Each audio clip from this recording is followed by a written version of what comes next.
ठीक है। चलो देखो, आज हम पढ़ेंगे फिजिक्स के परावर्तन में, जो हम पढ़ते हैं दर्पण में, कि अवतल दर्पण के लिए सिद्ध करें कि F बराबर R/2। यानी हम जानते हैं कि दर्पण के वक्रता त्रिज्या फोकस दूरी के दुगुना होता है ना। दर्पण के जो वक्रता त्रिज्या है वो फोकस दूरी के दुगुना होता है। अर्थात हम ऐसे भी कह सकते हैं कि फोकस दूरी वक्रता त्रिज्या के आधी होती है। तो वही हमको आज सिद्ध करना है। तो उसके लिए हम एक अवतल दर्पण बनाएंगे, जैसा कि यहाँ दिख रहा है। इस अवतल दर्पण का नाम अगर हम चाहे तो A और B कर सकते हैं। दर्पण का ये हो गया मध्य बिंदु, जो दर्पण का ध्रुव कहलाता है, और इसका ये मुख्य फोकस है, ये सेंटर है, और ये लाइन जो गई है सेंटर और ध्रुव से होकर के, इसको हम प्रधान अक्ष कहते हैं। ठीक है। तो अब क्या यहाँ से हम जो इसमें बनाए हैं उसको थोड़ा सा हम यहाँ लिख देंगे कि यहाँ माना कि ए बी दर्पण है, अवतल दर्पण है ना। अवतल दर्पण है जिसमें P दर्पण के ध्रुव, F मुख्य फोकस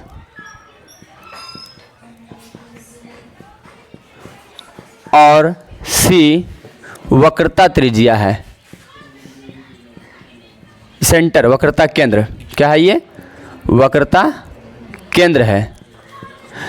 तो हम नई कार्तीय चिन्ह परिपाटी से क्या जानते हैं कि ध्रुव से नापी गई बाईं ओर दूरियां माइनस में लेते हैं, और ध्रुव और F के बीच की दूरी को हम यहाँ से यहाँ तक के दूरी जो है इसको हम फोकस दूरी कहते हैं कि नहीं कहते हैं? इसको हम शॉर्ट में छोटी f से इंडिकेट करते हैं और मुख्य फोकस को बड़ी F से। उसी प्रकार से अगर ध्रुव से अगर देखा जाए तो सेंटर तक का इस दूरी को हम क्या कहते हैं? वक्रता त्रिज्या कहते हैं। इसको हम R से इंडिकेट करते हैं। ओके। अब यहाँ से देखना है, उस सबसे पहले हम क्या करेंगे कि यहाँ से एक प्रधान अक्ष के समानांतर एक किरण आपतित दर्पण पर करेंगे, जो M बिंदु पर आपतन हो रहा है, और यहाँ से परावर्तन के बाद ये मुख्य फोकस से जाती है। ये हम जानते हैं पहले से भी कि अवतल दर्पण में प्रधान अक्ष के समानांतर अगर कोई किरण दर्पण पर आपतित होती है तो वह परावर्तन के बाद मुख्य फोकस पर जाकर मिलती है। जैसा कि ये दिख रहा है कि यहाँ से हम अनंत से कोई एक रेखा लिए जो इसके प्रधान अक्ष के समानांतर है, बिंदु M पर आपतित हुआ और परावर्तन के बाद दर्पण से रिटर्न आकर के ये मुख्य फोकस से होकर गुजर रही है। ठीक है। उसके बाद यहाँ से देखेंगे कि अगर यहाँ दर्पण से परावर्तन हुआ है तो ये आपतित किरण और ये जो लाइन देख रहा है, हम यहाँ पर एक इसका अभिलंब बना दिए हैं, जो कि अभिलंब सेंटर से जाकर मिलती है, सेंटर पर जाकर मिलती है। ठीक है। सबको पता है कि अगर कोई भी हम ये वृत्त है, वृत्त का सेंटर है, अगर इस पर 90 डिग्री पर कोई किरण लाते हैं तो जो भी कोई भी रहेगा तो कहाँ से जाएगा? ये सेंटर से। ये भी जाएगा सेंटर से। कहीं से भी अगर करते हैं तो सीधा जाएगा तो कहाँ से जाएगा? सेंटर से जाएगा।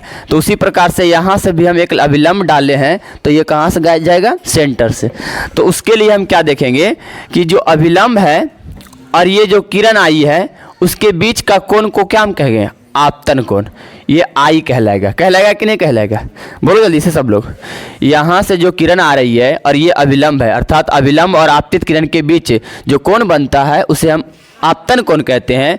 लेकिन अभिलंब और अपवर्तित किरण के बीच जो कोण बनेगा, परावर्तित किरण के बीच जो कोण बनेगा, उसको हम परावर्तन कोण कहते हैं और R से इंडिकेट करते हैं। ठीक है।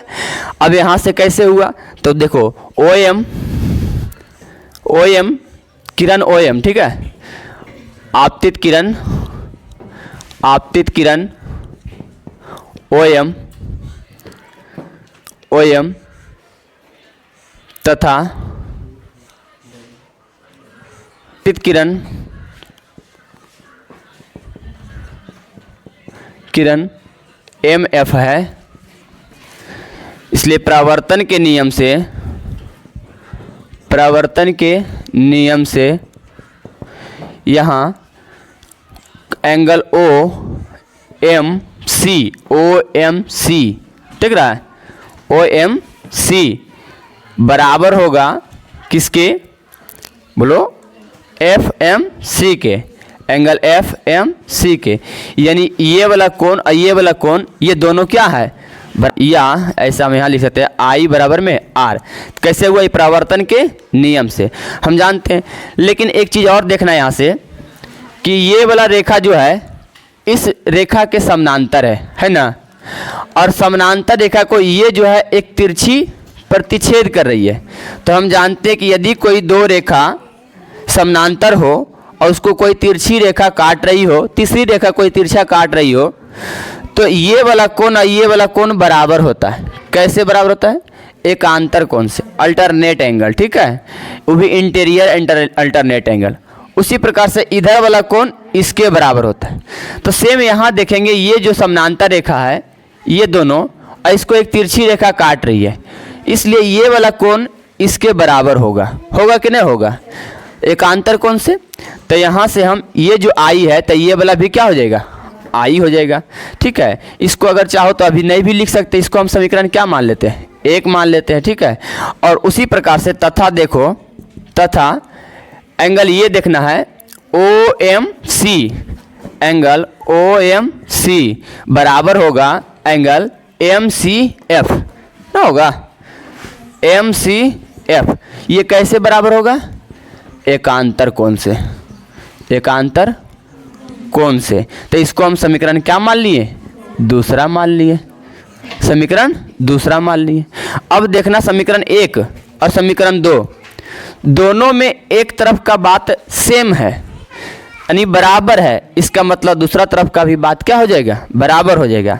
इसलिए यहाँ करेंगे समीकरण एक तथा समीकरण दूसरा से ये दोनों जो कोण है एंगल एफ एम सी बराबर होगा एंगल एम सी एफ के। होगा कि नहीं होगा। अब ये इस समीकरण को हम तीसरा समीकरण बोल लेते हैं, कोई दिक्कत नहीं। तो अब हम देखेंगे यहाँ से कि सी एम एफ एक त्रिभुज बन रहा है, देखो तो है ना, सी एम एफ एक ऐसा त्रिभुज है। तो हम देखेंगे कि त्रिभुज, चूंकि त्रिभुज सी एम एफ में देखते हैं, सी एम एफ में हम देखते हैं कि ये दोनों कोण अर्थात ये वाला कोण और ये वाला कोण दोनों आपस में क्या है, बराबर है। और हम जानते हैं कि कोई भी त्रिभुज के दो कोण अगर आपस में बराबर हो तो उसे समद्विबाहु त्रिभुज कहते हैं। कौन सा त्रिभुज कहते हैं, किसी भी त्रिभुज के यदि दो कोण बराबर होते हैं तो उसे हम क्या कहते हैं। और समद्विबाहु त्रिभुज में अगर दो कोण बराबर है तो इसका मतलब दो भुजा भी बराबर होगा। तो कोण के जो सम्मुख भुजा है, आर के सम्मुख भुजा कौन है, ये, और आई के सम्मुख भुजा कौन है, ये। अर्थात जब एंगल बराबर है, इसमें देखो, इसमें समीकरण 3 से एफ एम सी बराबर है एम सी एफ, ये कहाँ से लाए हैं, तीसरा से ना, समीकरण तीसरा से, समीकरण तीसरा से देख लो। अगर ये दोनों कोण बराबर है इसलिए दोनों भुजा भी बराबर होगा, सी एफ बराबर होगा एम एफ, सी एफ बराबर होगा एम एफ। कोई दिक्कत, दोनों भुजा क्या है, ये बराबर हो जाएगा। सी एफ बराबर होगा किसके, एम एफ के। कैसे बराबर होगा, तो समद्विबाहु त्रिभुज से। समद्विबाहु त्रिभुज कैसे हुआ, तो दोनों एंगल क्या है, इसका बराबर है। एंगल बराबर कैसे हुआ, तो जो आई है वही आई यहाँ भी होगा। क्यों, तो एकांतर कोण से, क्योंकि ये दोनों रेखा पैरेलल है और इसको एक तिरछी रेखा प्रतिच्छेद कर रही है। तो उस अनुसार से एकांतर कोण आपस में क्या होते हैं, बराबर। जब एकांतर कोण बराबर होते हैं तो ये दोनों एंगल बराबर हो गया, और एंगल दोनों बराबर हो गया, इसका मतलब दोनों भुजा भी आपस में क्या हो जाएंगे, बराबर हो जाएंगे। अब यहाँ से जो आया है ये वाला बात, इसको अगर हम चाहे तो समीकरण 4 भी मान सकते हैं, मानने में कोई दिक्कत ना है, कुछ भी मान सकते हैं लेकिन तरीके से, ठीक है। अब देखो यहाँ से हम क्या करेंगे कि ये जो अब आ गया है, तो अब ध्यान देना यहाँ से कि यदि हम मान लेंगे कि एम एफ जो है बिंदु एम बिंदु पी के एकदम निकट है, क्या है कि यदि मान ले कि बिंदु एम बिंदु पी के निकट है, क्या है, ये निकट है। तो इसलिए जब दोनों बिंदु, ये वाला बिंदु इसके निकट होगा तो इसका मतलब ये वाला बात इसके बराबर होगा। होगा कि नहीं होगा? बोलो न रे। जब ये वाला मान ले ई बिंदु इसके निकट हम पास मान ले, मान लीजिए पूरा एकदम सट जाए यहाँ, तो इसका मतलब ये वाला जो रेखा है, ये वाला रेखा इतना बराबर होगा आपस में।